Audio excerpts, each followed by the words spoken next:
Hey guys, I got some extra time on my hands, and to be honest with you, I don't really do this kind of thing very well. And I just thought I would have a little discussion on puppies. We obviously, for those of you who know me, then you guys know I'm pretty passionate about the kind of dogs I produce. Um, I always I focus on the quality of the dog. Um, like when I say the quality of the dog, I mean obviously everybody's going to tell you that they focus on the quality of their dog, but realistically, I'm after like a very sound tempered dog, not somebody that's like over the top. I've had those kind of dogs where they're over the top and you've got to constantly keep your eye on them and they're constantly weary of strangers, and it's a little bit much for the average person. Like if you're planning on doing bite work and having a dog that's like very very driven to sink its teeth into things, for a lack of a better word, sometimes the dog just likes to use their mouth because they know that they have this powerful tool. And we spend our whole initial socializing trying to teach the dog that that kind of stuff is not really a good idea. And we don't want our dogs to be biting people, and that's what we end up working with them for that whole time. So, like, what'll happen is, let's say, as a dog, like a litter of puppies, kind of, when they all grow, they're just so dependent on their mom, and their environment is pretty closed in. They don't know much more than their mom, their mom's body heat.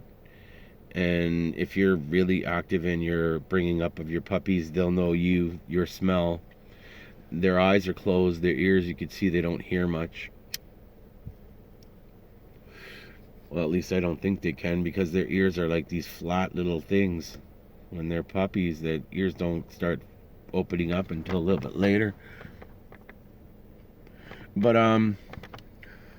so people, they'll from like people who put good dogs together, like I try my best to put good dogs together, and look at other dogs, how they behave in the park. So if you got a female and you want to have your female, with a litter, I really think that you got to wait until that girl's at least 2.5, 3 years old before you get any real idea of what they're going to be like, because they settle down after a while, and you see over their time that you brought them up if any kind of illnesses are manifesting. What's their skin like? Also, like, do they have any kind of lumps developing here and there? Those kind of things usually you don't find out when your dog's so young. Like if your dog's a real small pup or whatever, or up until like when they're like 2.5 to 3 years old, they're sort of becoming an adult at that point. They're past their adolescent stage, and so you should be waiting for that space of time, because when they do the veterinary testing, the X-rays, a lot of people are using it as a marketing tool. Listen, I have nothing against it. If that's the way they do their things, then good, because you know what, that just shows that they're willing to put that extra money forward to just get that health certificate checked off. But when they do them when the dogs are like 2 years old, and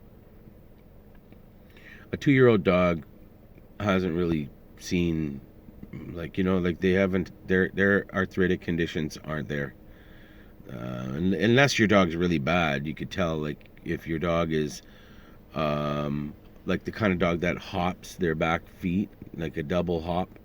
That's usually, from what I've seen, that's usually a rear hip related. So what that would be, like the dog is trot like runs. Where you get a good dog is when that's got good hips is when they're all four are functioning, and you could see that they don't have like a dip to their run and all that kind of stuff. And you want a good dog that, you don't want the front shoulders like, so like, the back hind is too high, and the front shoulders like go lower and stuff. You could usually tell that that's an imbalance. So that's not breeding stock. Those kind of dogs, that's pet quality. Like, to have a dog like that in your house, man, you'll still get a good life. You'll get a good companion. You could take care of that dog and make sure that they don't do any like big jumps and stuff like that. Because that's, I don't know, sometimes people like to see their dogs jumping. And then if you got like a 60-pound, 50-pound dog, okay, fine, that's one thing. And that dog, when he lands on he's gonna be like, that's only 50 pounds. You're dealing with a Corso here, and usually when they're like 6 months, they're 80 pounds. Like, they get up there pretty quick, and they're a lot of big bone structure in these dogs. And you get an idea of what the dog's going to be like around 3 years old. And those x-rays and hip testing, you guarantee, you ask good breeders, and they'll tell you that they got high 80s on their pen test for their hips, and you'll find that some of those dogs still get arthritis. So I'm not a big advocate. I'm more of a see it in reality and see how the dog is. And that's something that, if you're a breeder and you have dogs, and you keep an eye on your dogs, you spend time with them, and you see who's who and how they treat other people in the family. What do they do when people come to the house? Do they immediately start getting like super defensive, or do they check out the situation, what's going on? Those are all things that I look for in a dog before I think about breeding them. I've had dogs, and then you just have to get them fixed, because you don't want to even accidentally breed that kind of a dog.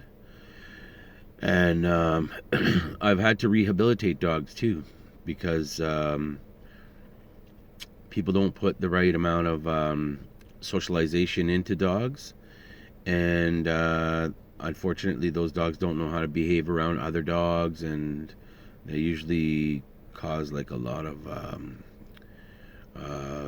they cause problems around dog parks and stuff, because they want to be the one who grabs that toy or the stick. Somebody throws a stick for their dog, and then your dog goes and beats them in the race and grabs the stick on them and stuff. I don't like that kind of stuff. That, like, you got to be more engaged with your dog. There's a couple of like good people you can learn. There's a guy, his channel is called The Law of Distraction, Erwin Valderramos. He's from the States, and his approach is very much along the lines of my approach, in the sense that you don't have to do so much talking. There are certain words that you want to give the dog when the dog knows they're on the right track, so you could steer them. But at the same time, you want to make sure that you're addressing the dog's behavior, and you're training the dog how to behave, engaging with the dog, not giving the dog too much of your idea, because chances are you're going to mislead the dog or confuse the dog, and then when they do something that they thought was the right thing, it's not their fault really.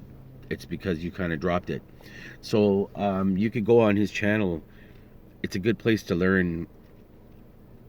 Like, if you're going to get a dog like a Corso off me, you're obviously not going to be a first-time dog owner, or preferably if you have had some other kind of dogs that require this kind of attention. When I say this kind of attention, I mean dogs that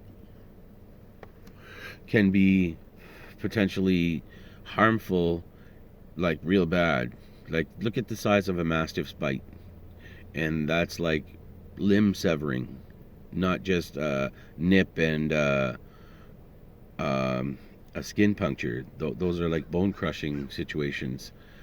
So you don't want your dog to be that dog. You want your dog to be stable. And it starts at the breeder, where the breeder has tested his dog through those kind of situations, where the breeder has put your dog in a group of other dogs and see what they act like, and that kind of stuff. So now going way back to qualifying a stud dog. So let's say, for example, with the Odin and Sugar litter that we just had, I spent time with Odin in Odin's environment where he lives. I actually seen how he was not weary, and he was not defensive, like as in he wasn't being territorial at all. Very, very important. You don't want a territorial dog, because that just, it's, they start being territorial with one thing and then they get territorial with other stuff. Like sometimes, not just Corsos, but Corsos can get pretty hard-headed. You know what I mean? Like these dogs can get stubborn, and like food aggression, that doesn't start off from the first meal, and it doesn't start because it's just, you know, like it's what you brought into the picture. When the dog is 8 weeks old or 9 or 10 weeks old and they go to a home, then that's where they start learning what their life is going to be like. And at that point, your dog will have, like, once they come out of our house, they're going to get exposure to people, they're going to get exposure to other animals, they're going to get exposed to cold weather, because unfortunately we had a litter in the winter, which, it sucks for the breeder to have a litter in the wintertime, but it's really good for the people who pick up those puppies, because now your dog is about 6 months old in the summertime, and they're like really, like, you know, good dogs. They're, you know, robust, and kind of like, you'll be happy to take your dog out a lot more once your dog, in the springtime you get your puppy, you know what I mean? Like, it's a good time to pick up your puppy, whereas in the wintertime, the onus is on the breeder, and the breeder's got to take them out and keep close eye on them, and so on. It's tougher. So, you know, like, Odin was really good around his house. We went to the dog park about 4 times. Odin was on one side of the fence, where all the other dogs were on the other side of the fence, and we saw, what was he look like? How was he looking at other dogs? He was looking across the field, and he was like thinking, I want to get in there and I want to start playing. That's the stuff that you want to look for. You don't want your dog to be on the one side of the fence, feasting eyes on the other dogs in there, thinking, who's out here and who am I going to go out there and defend against, or, you know, that kind of, like, and like, you know, you got to look at those things when you got to look for those things. If you're not an experienced dog owner, you're not going to know what's going on with your dog when they're sitting on the other side of the fence and they're eyeballing, and you can see, and they like start getting stiff. You know there's something that's making them uncomfortable. But if they're like wagging their tail and they're whimpering and they're like excited and they want to get in on the park because they want to go in and want to play, they want to go start smelling the pee and barking, putting their pee all over the place. That's what dogs do. So it's very important to qualify your stud dog, you know. Like, now also from a breeder's perspective, one of the things that people like to see puppies. Everybody likes puppies. I love puppies. I love seeing them when they're tiny and they're like so helpless, and then I like to see them when they're getting a little bit more confident and they're figuring out that they don't need to sleep right beside their mom, and they'll find a nice little blanket to snuggle in on, and you know, like that togetherness and all that stuff. Like, you see that when you're the person who's been with these dogs. And usually when people are interested in getting a dog, they want to come and they want to put their finger on their dog, like, that's the one I want. But let's be realistic.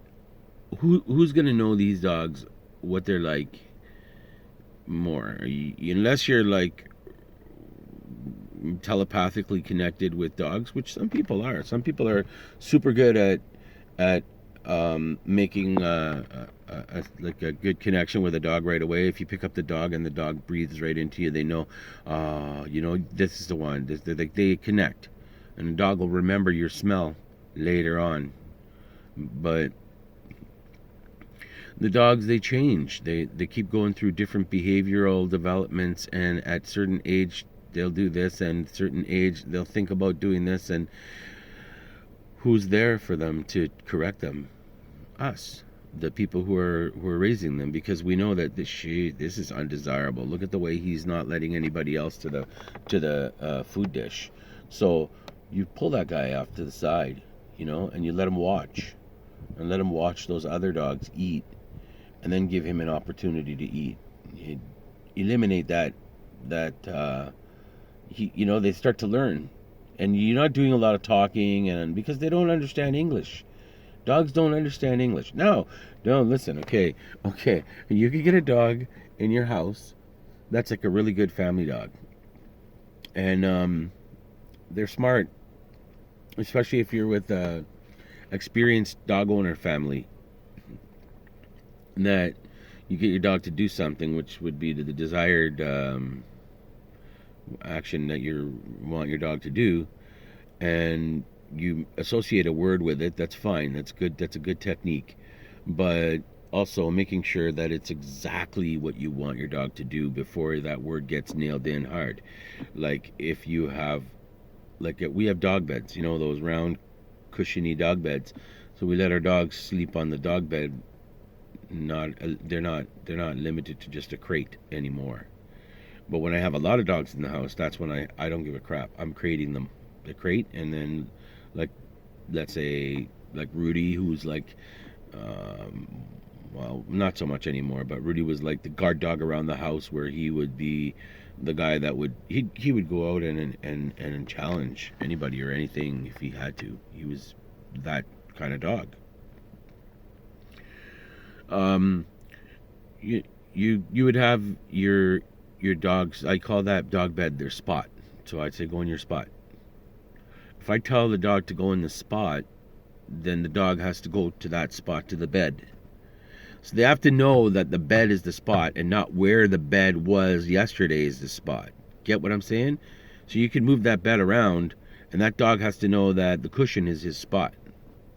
And now you tell your dog to go to the spot. If he went to the area and then he was like hovering around, you want to associate it. For me, I associate getting your spot, meaning go on the bed and lie down, and I'll just say spot, and they'll go to the bed and lie down, because that's all they know, that's what I want them to do. So when you have a dog and you teach the dog these little things here and there, you gotta make sure you're consistent with that kind of thing. Just letting it go and dismissing it as, oh, it's so cute when the dog growls, or the dog's refusing and putting up resistance and stuff like that. Don't get into a big argument with the dog. Just correct it and look at the dog and connect with the dog, and don't talk. Just watch what's going on, and then physically, with nice and gently, move the dog. Leash training. Valderramos always recommends using the smallest of leashes. I don't leash train too many of my dogs because of where we live. I do leash train them, and I do it in a way that if I have to take the dog to, let's say, if they're veterinarians or something, they're not pulling me all the way over there. They don't pull like that. I don't let them pull. I don't move. They're pulling, and they're looking where they want to go, but that's not the deal. The deal is they're going where you want them to go. So you're connecting with that dog, and let that dog turn around, and let the dog turn around. And he thought he was looking at that's where he was going. You turned him around. Now he's looking at something else. He's going to look over here, and he's going to see, okay, he'll pull in that direction, but that's not where he's going either, because you didn't tell him that. So now you turn him around from there, and then he realizes, well, wait a minute, man. Everything I think is not the right way. Let me see what this guy wants. that's how I train dogs. I train dogs like that. Where you get to the communication part and that type of thing. Okay. I'm sorry this video is getting too long, but I'm going to try to speed things up here a bit. So health, quality of stable temperament, and age. Odin's approaching 4 years old. If your dog is 4 years old and he's like legit, he's not hopping, he's running on all four, he doesn't have any lumps, he doesn't have any nasty things like food aggression, or he's not weary of strangers, like to the point where he doesn't want to live his life normal anymore. When people come over to the house, he gets into a different mode of being, a way of being. He's not like that. Odin's very stable. Sugar's very stable. Within a matter of a few minutes of you being around the house and Sugar knows everything's legit, she'll calm right down and she'll like let you, put your hands on her and that kind of stuff, patting her and stuff. Some people, I don't know, whatever, they think that they're just right. The first thing they're going to do is they're going to go and pat the dog like they're the dog whisperer. Not a good idea to do.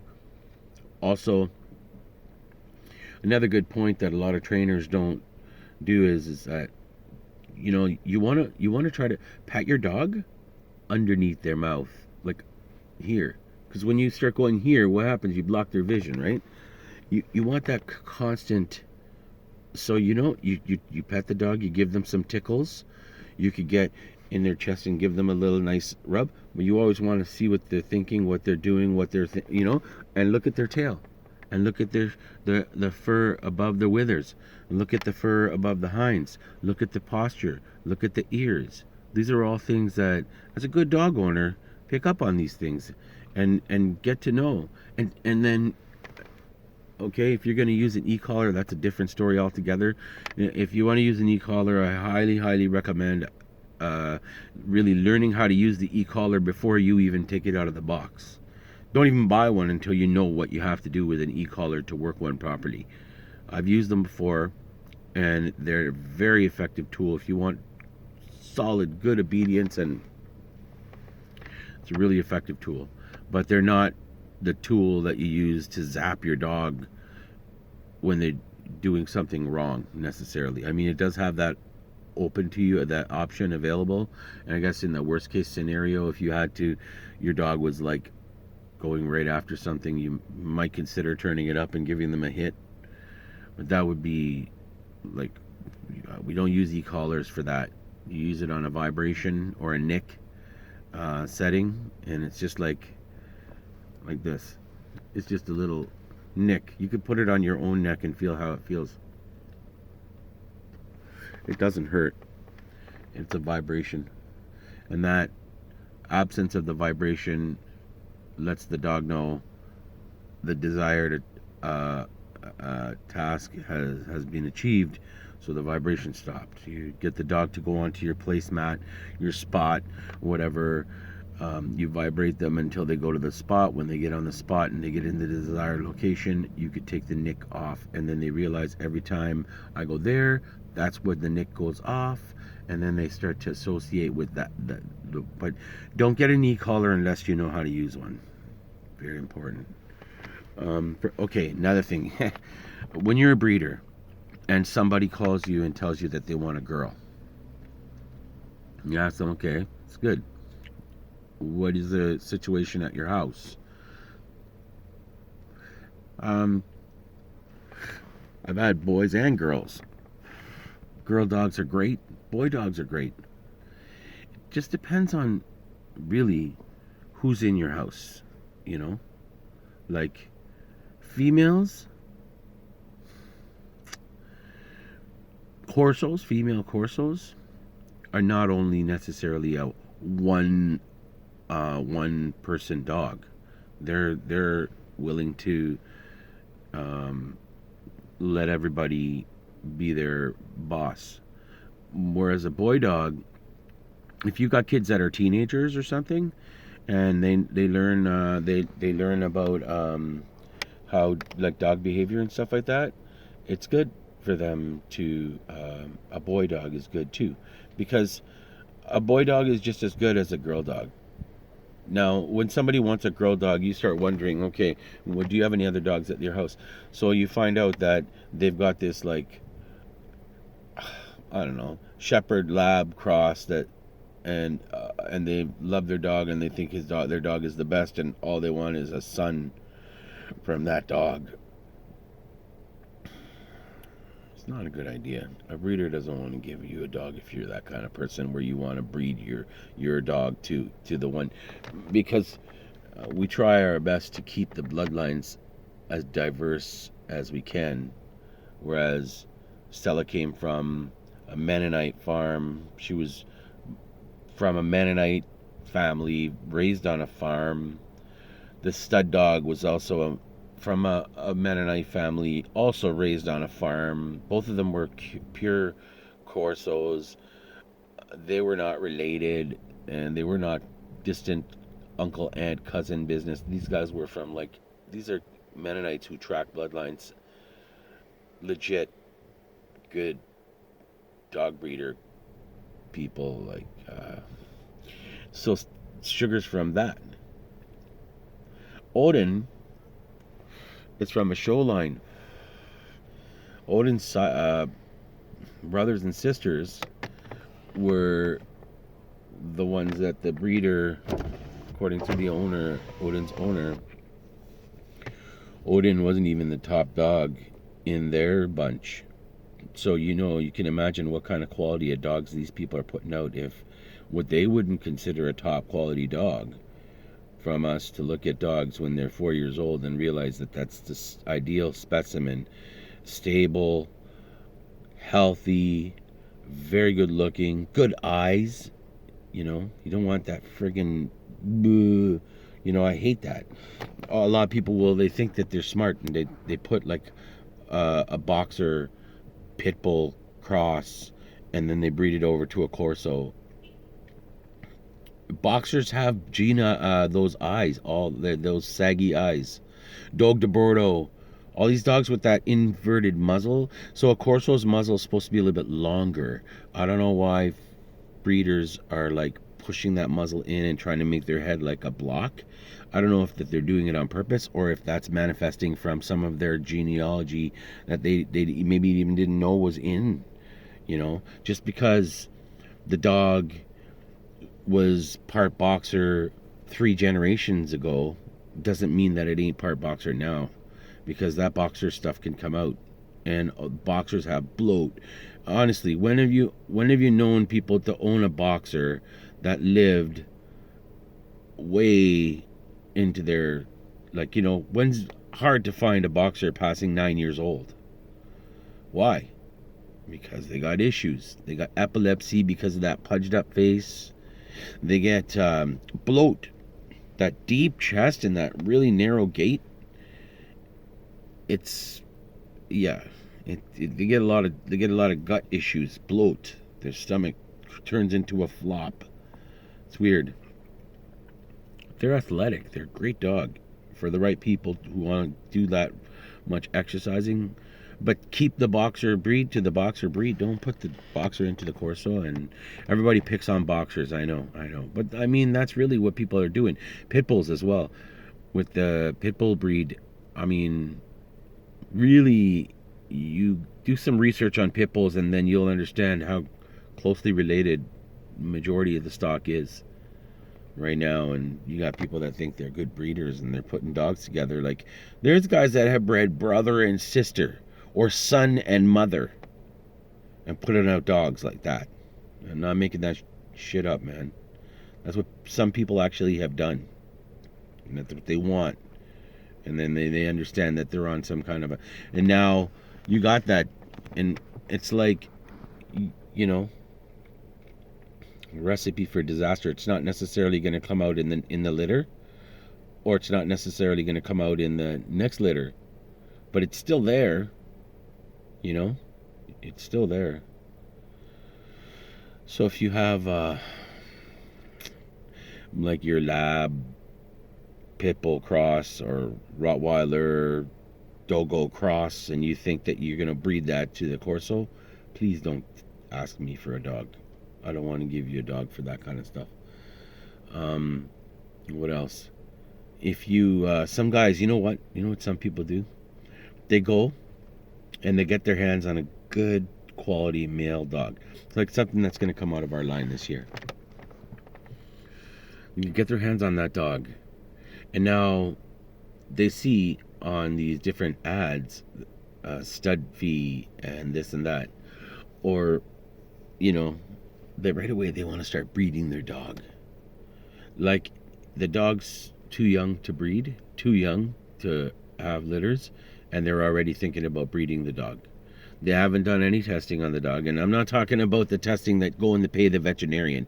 Don't get me wrong. Hey, if you're a veterinarian, I agree with a lot of the stuff that happens at a veterinarian facility. No problems at all. I do agree with all that. And at the same time, some of the stuff that they do is precautionary and hopefully is on the right track. And sometimes you don't necessarily have to agree with me, and I don't necessarily have to agree with you. But these people are getting their dogs studying around, and then these other people are like, oh, she's such a good dog, she came from Boomtown Kennels, Boomtown Corso. You guys, I really care. I don't want my dogs to be going out and breeding other dogs. I don't listen. You could have like a contract and saying that the person doesn't have breeding rights and all that stuff, but you know what? At the end of the day, they're gonna still do it. So what the hell? The contract means nothing. You talk to somebody and find out what they're about, what they want in their dog, and that kind of stuff, is more information than, like you got to find out, do they have a family? Do they have a dog in their house? Do they have a male in the house? What do they put? Is it a male Cane Corso? Okay, these people, they got to know where their dog came from, and they got to know where the dog that they're getting, our dog, where's it coming from? What are our lines? Then so that's all kind of relevant, and I'm just going on and on and on, but it's just a change up of things, and just to let everybody know some of the things, some of the challenges in the dog situation today. It's COVID and everything, and people are at home and they got extra time on their hands right now, and they're working from home. And what happens if you have to start going back to the office? You have other people in the house that aren't scared of your dog, that are going to be able to handle your dog, that are going to be able to take your dog out and have control over that dog. This is something that, as a owner, you're getting a dog, you want to talk about these things with the breeder. What do you think? And then the breeder sees these dogs from the time that they're pups. You come to the breeder, they're 2 weeks old, you put your finger